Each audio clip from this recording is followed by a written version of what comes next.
Allahu Akbar, Allahu Akbar. Allahu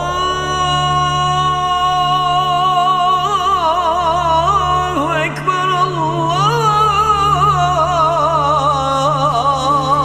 Akbar. Assalamualaikum warahmatullahi wabarakatuh. Turki menjadi perbincangan dunia menyusul pengembalian fungsi Hagia Sophia atau Hagia Sophia dari museum menjadi masjid. Hagia Sophia atau Hagia Sophia yang bermakna kebijaksanaan suci merupakan sebuah tempat ibadah paling bersejarah di Istanbul, Turki. Di balik pengembalian fungsi Hagia Sophia dari museum menjadi masjid, ada peristiwa bersejarah. Peristiwa ini menghentak dunia, bukan saja negara-negara Eropa, Rusia, Amerika, tetapi juga dunia Islam. Seorang pria dengan keberanian dan tekad luar biasa mampu menjebol mitos benteng yang tak akan pernah bisa ditembus. Beliau adalah Muhammad Al-Fatih.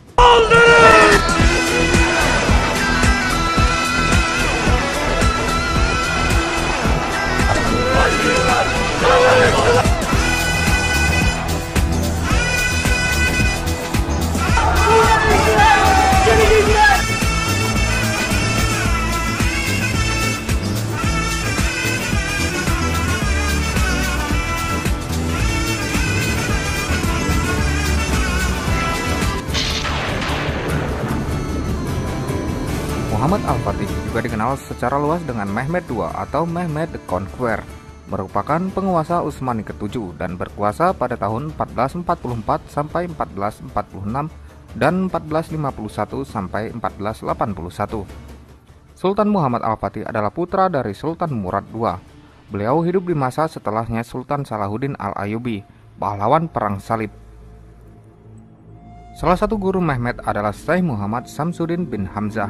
Ulama terkemuka ini yang mempengaruhi Muhammad Al-Fatih pentingnya menaklukkan Konstantinopel yang dikuasai Kekaisaran Romawi Timur dan menjadi salah satu pusat gereja ortodok. Nama Muhammad Al-Fatih tercatat dalam sejarah dunia dan terus dikenang hingga saat ini.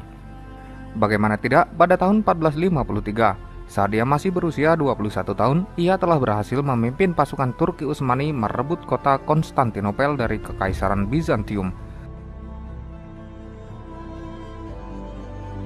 Padahal pada masa itu, kota Konstantinopel dikenal sebagai kota dengan benteng legendaris yang sangat sulit ditembus. Sejak abad ke-8, sahabat Rasulullah SAW berusaha merebut benteng ini. Salah satunya adalah Abu Ayyub Al-Ansari, namun beliau gagal. Baru setelah 6 abad kemudian, benteng itu berhasil direbut di bawah pimpinan Muhammad Al-Fatih. Pada tahun 1453 yang mengakhiri riwayat Kekaisaran Romawi Timur menjadikannya mendapat julukan Sang Penakluk atau El-Fatih. Mehmed dikenal sebagai pemimpin yang cakap dan mempunyai kepakaran dalam bidang kemiliteran, ilmu pengetahuan, matematika, dan menguasai 6 bahasa saat berusia 21 tahun.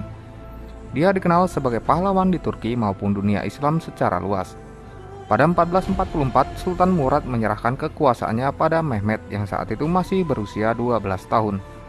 Pada periode pertama berkuasa, Utsmani diserang pasukan Hongaria. Mehmed meminta ayahnya kembali naik tahta. Murad akhirnya mematuhi perintah Mehmed.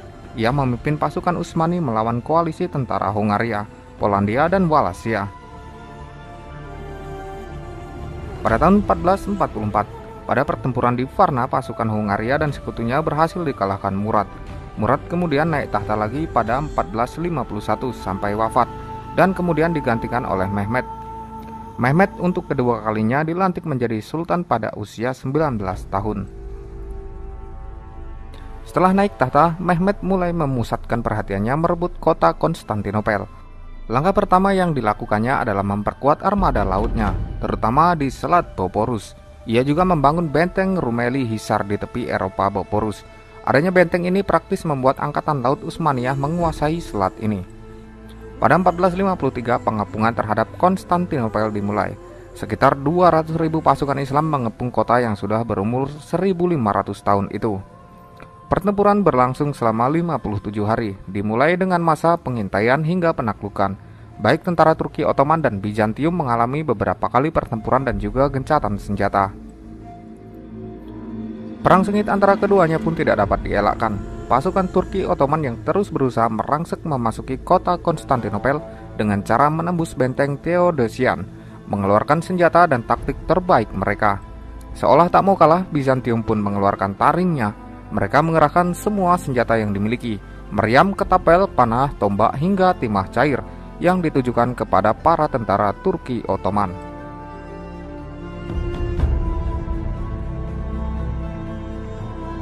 Entah berapa banyak darah pasukan baik dari pihak Turki dan Konstantin yang tertumpah di benteng agung Bizantium tersebut. Serangan pada Konstantinopel itu dimulai seusai sholat Jumat pada 6 April 1453 dengan tembakan yang dilepaskan oleh meriam raksasa yang diciptakan oleh seorang arsitek Hongaria, Munir Ali Orban. Sebuah meriam yang menjadi meriam paling fenomenal di zamannya, Shahi Topu atau Canon Basilik. Meriam sepanjang 8 meter dengan berat 16,8 ton. Meriam raksasa tersebut dapat menembakkan peluru seberat hampir 300 sampai 1600 kg dengan jangkauan jarak 2 km. Pada tahun 1866, ia menjadi koleksi kebangsaan Royal Armouries setelah Sultan ke-35 Turki Ottoman Abdul Aziz memberikannya pada Ratu Victoria. Saat ini meriam tersebut disimpan di Museum Fort Nelson, Hampshire di Portsmouth, Inggris. Meriam raksasa itu ternyata berhasil merobek benteng yang selama ini amat kebal terhadap berbagai serangan.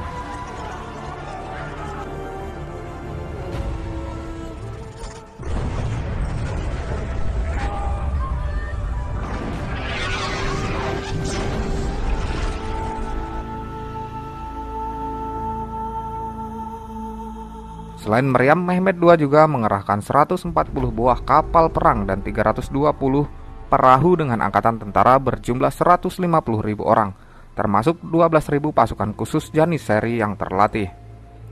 Upaya penaklukan ibu kota Bizantium ini tidak mudah, sebab setelah 2 pekan serangan dilancarkan, kota itu masih mampu bertahan.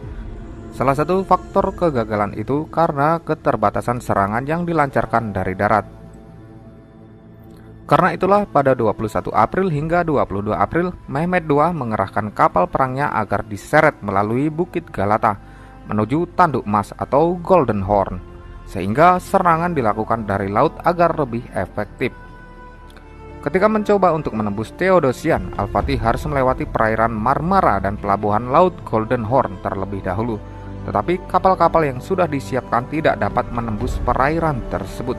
Pihak Bizantium menanam rantai-rantai besar di dalam perairan, sehingga ketika rantai dibentangkan tidak ada kapal yang dapat melewatinya. Mereka pun menyiapkan pasukan sebanyak 28 kapal.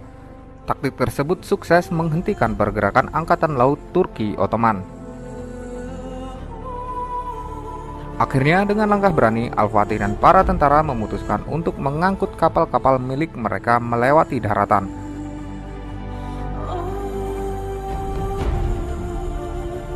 Mereka memilih jalan memutar melewati Galatia untuk sampai ke pantai utara pelabuhan laut Golden Horn. Dia sukses memasuki wilayah Konstantinopel dengan membawa serta kapal-kapal mereka melalui perbukitan Galata. Untuk memasuki titik terlemah Konstantinopel yaitu Selat Golden Horn, ketika itu Sultan Muhammad II beserta ribuan tentaranya menarik kapal-kapal mereka melalui darat. Meski ada tentaranya yang mengatakan kemustahilan untuk melakukan strategi tersebut, namun Muhammad Al-Fatih tidak gentar. Dia dengan tegas mengatakan kepada seluruh tentaranya untuk bergegas dan melaksanakan strategi tersebut. 70 kapal diseberangkan melalui bukit hanya dalam waktu 1 malam.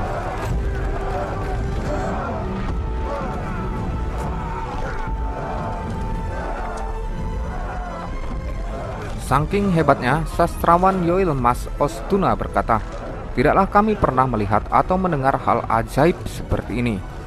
Mehmed telah menukar daratan menjadi laut dan melayarkan kapalnya di puncak gunung. Bahkan usahanya ini mengungguli apa yang pernah dilakukan oleh Alexander the Great."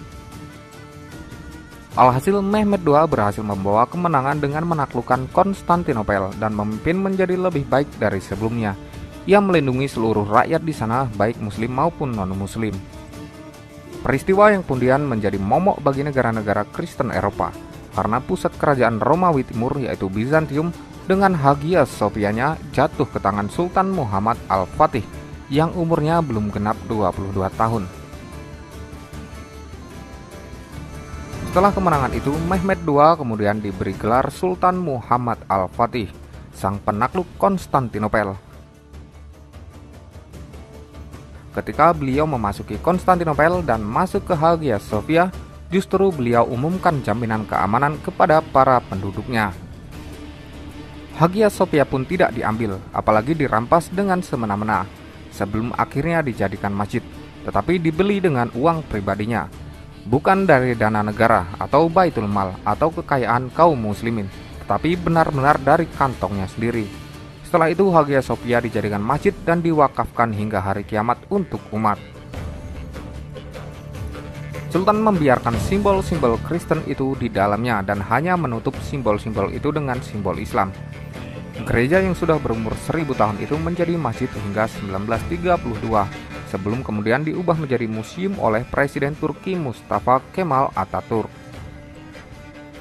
Sultan juga segera memerintahkan pembangunan ulang kota, termasuk memperbaiki dinding, membangun benteng, juga membangun istana baru untuk mendorong kembali orang-orang Yunani dan Genova yang pergi dari Galata. Mehmed memerintahkan pengembalian rumah-rumah mereka dan memberikan jaminan keamanan.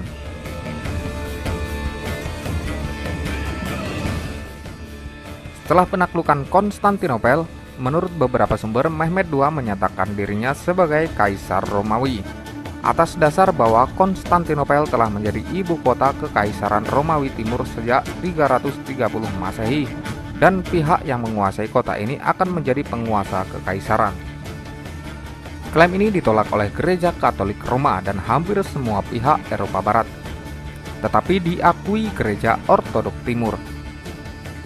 Patriark Gennadius II sendiri mengakui Mehmed sebagai pewaris tahta Romawi. Ia jugalah yang mengganti nama Konstantinopel menjadi Islambul atau Islam keseluruhan. Kini nama tersebut telah diganti oleh Mustafa Kemal Atatürk menjadi Istanbul. Selama memerintah dari 1451 sampai 1484, Muhammad Al-Fatih telah membangun setidaknya 300 masjid di Istanbul. Salah satu masjid yang termasyhur adalah Masjid Biru, yang letaknya tak jauh dari Hagia Sophia dan hanya dipisahkan sebuah taman air mancur yang indah.